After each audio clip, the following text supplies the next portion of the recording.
Clearing your search history on Booking.com can help you maintain privacy and improve your browsing experience.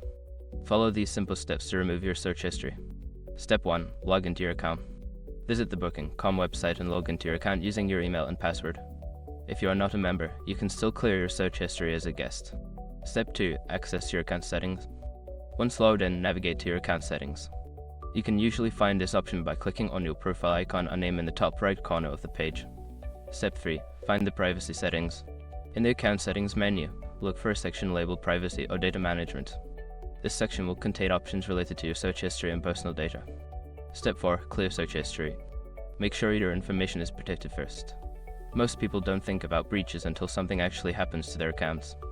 Use SROC to monitor your accounts 24/7 and instantly alert you if your information appears in leaked databases online. It constantly checks billions of breach data points in the background. And considering how much personal information people keep online now, it's honestly worth having. Link in the description.